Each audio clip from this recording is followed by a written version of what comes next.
You're working hard. You're making decent money, maybe $55,000, maybe $75,000, maybe even more. But every month, it's the same story. Money comes in, money goes out, and there's nothing left. You tell yourself, once I get that next raise, everything will change. Once I make $10,000 more per year, I'll finally start saving. But then the raise comes, and somehow nothing changes.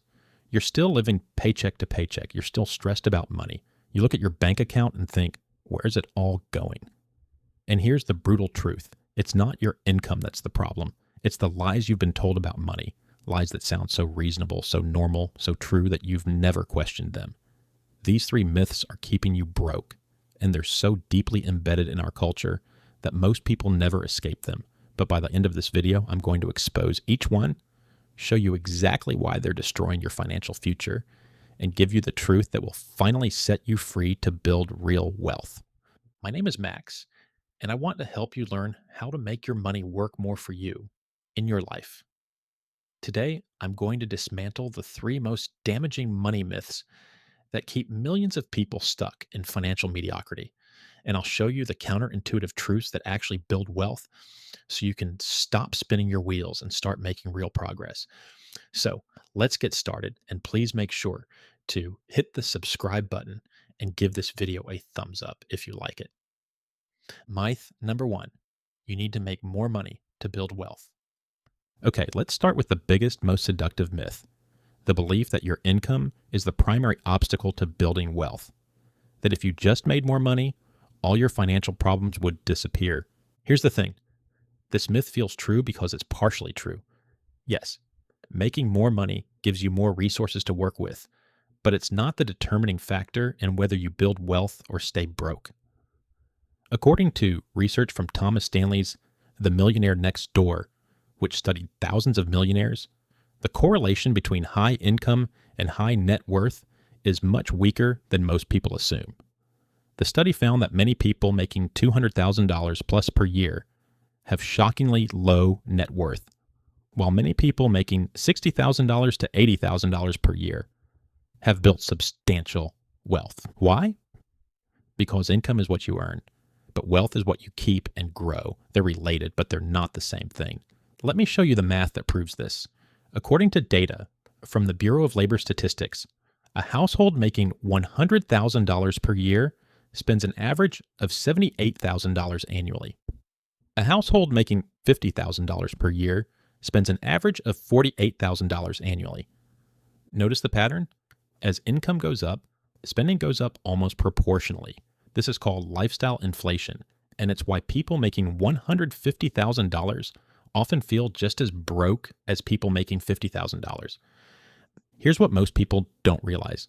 The wealth building equation isn't about how much you make, it's about the gap between what you make and what you spend. Let's compare two people.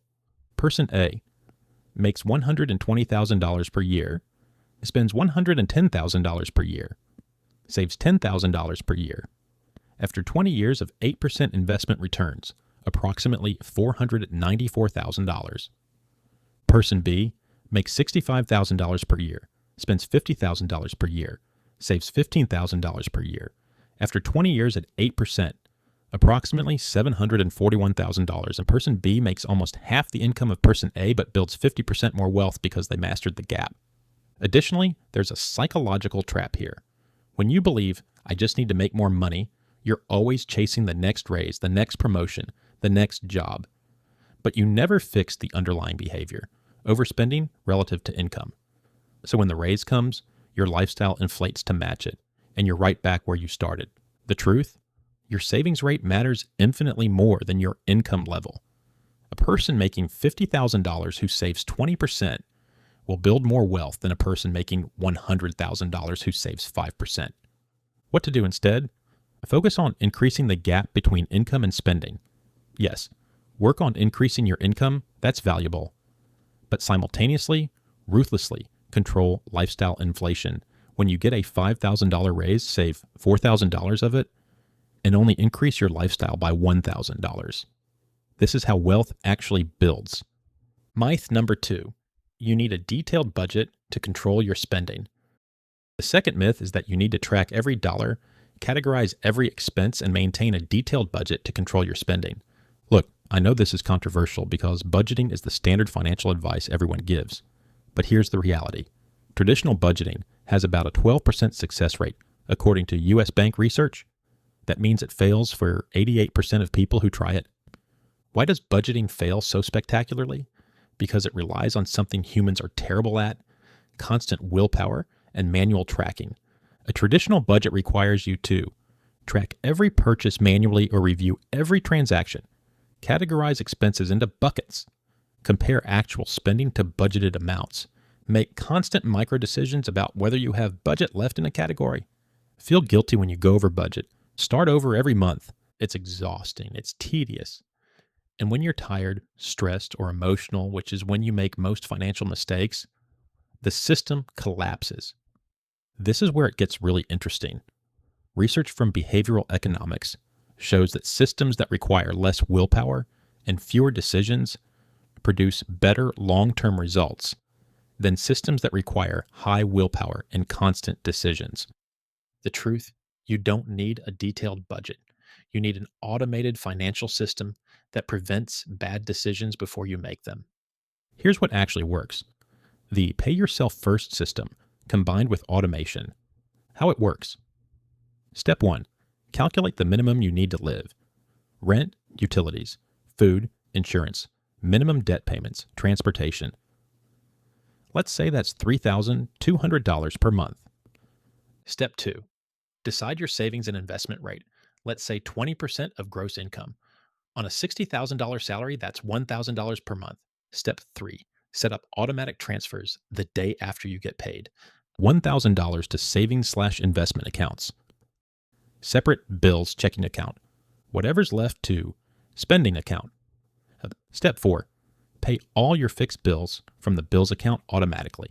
Spend from your spending account guilt-free because you've already saved and covered necessities. The beauty of the system is you make one good decision, setting up automation that protects you from 1,000 bad decisions. You're not constantly deciding whether you can afford something. The system has already made that decision. According to research from the University of Pennsylvania's Wharton School, people who automate their savings save 2 to 3 times more than people who rely on manual budgeting and willpower. What to do instead? Ditch the detailed budget. Build an automated system that separates your money into 3 buckets automatically. Savings/investments, first priority. Bills/necessities, second priority. And discretionary spending, whatever's left. Then let the system protect you from yourself. Myth number 3. Debt is normal and unavoidable. The third myth, and this one makes me genuinely frustrated, is the belief that debt is just a normal part of modern life. That car payments, credit card balances, and personal loans are inevitable and everyone has them. Here's the thing. Debt has been so normalized in our culture that people genuinely believe you can't function without it. How else are you supposed to buy a car? How else are you supposed to furnish your apartment? How else do you handle emergencies? According to the Federal Reserve, the average American household carries approximately $155,000 in total debt when you include mortgages, car loans, student loans, and credit cards. The average credit card balance for households that carry debt is about $6,200. And here's the part that should terrify you. Americans pay roughly $1,200 per year on average just in credit card interest alone. That's $1,200 per year that vanishes into bank profits.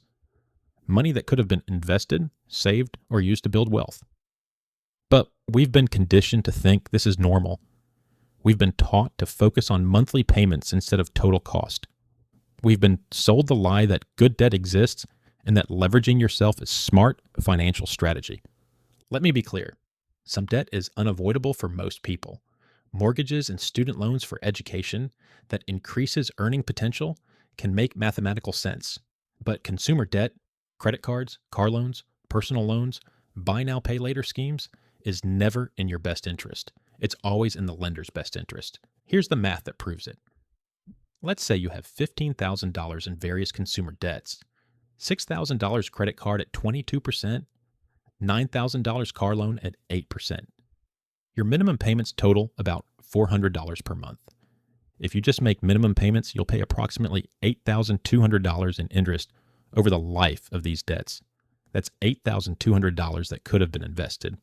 At 8% returns over 30 years, that $8,200 would grow to approximately $82,600. You're not just paying $8,200 in interest. You're sacrificing $82,600 in future wealth. Debt isn't just expensive, it's catastrophically expensive when you account for opportunity cost. Additionally, debt creates psychological stress that impacts every area of your life. Research from the American Psychological Association shows that people with significant debt report higher stress levels, worse sleep quality, more relationship conflict, and lower job performance than people without debt. The truth, debt is not normal or inevitable. It's a choice, and it's a choice that keeps you broke. Here's what most people don't realize. Every wealthy person I know, every single one, views debt completely differently than broke people do. Wealthy people see debt as an emergency, something to be avoided and eliminated immediately. Broke people see debt as a tool, a convenience, a normal part of life. What to do instead? Make a commitment. No new consumer debt, ever. Not for cars, not for furniture, not for vacations, not for anything. If you can't pay cash, you can't afford it. Period. Then attack existing debt aggressively using the avalanche method, highest interest rate first. Throw every extra dollar at it until it's gone. And yes, this means delaying gratification. It means driving your current car longer. It means saving up for purchases instead of financing them. It means saying no to things you want right now. But here's what happens. Within 1 to 3 years, depending on how much debt you have, you're completely free. No payments, no interest, no stress. And now you can redirect those debt payments, $400, $600, $800 per month, toward building wealth instead of paying interest. Okay, now you're probably wondering, if these myths are so damaging, why does everyone believe them? Great question. The answer is that these myths benefit everyone except you. Myth number 1 benefits. Employers who want you to believe you need their next raise to survive, keeping you dependent and less likely to negotiate aggressively or leave. Myth number 2 benefits.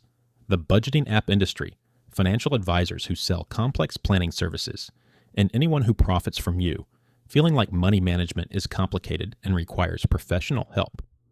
Myth number 3 benefits.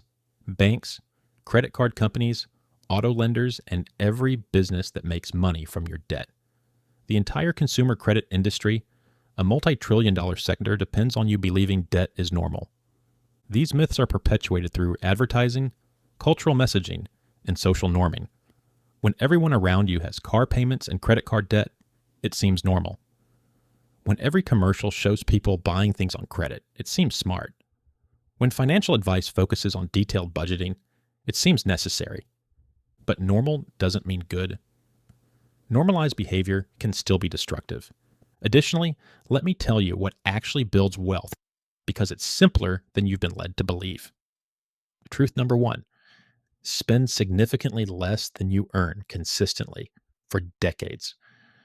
Truth number 2, automate the savings and investment of the difference so willpower isn't required. Truth number 3, avoid debt so 100% of your financial energy goes toward building wealth instead of paying interest. That's it. It's not sexy. It's not complicated. It doesn't require a finance degree or perfect discipline.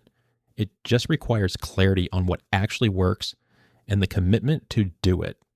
All right, let's make this concrete with action steps you can implement this week. Action step 1, combat myth number 1. Calculate your current savings rate. Take your annual savings and divide by your gross income. If it's below 15%, commit to increasing it by 2% every 6 months until you hit at least 20%. Focus on the rate, not the absolute dollar amount. Action step 2, combat myth number 2.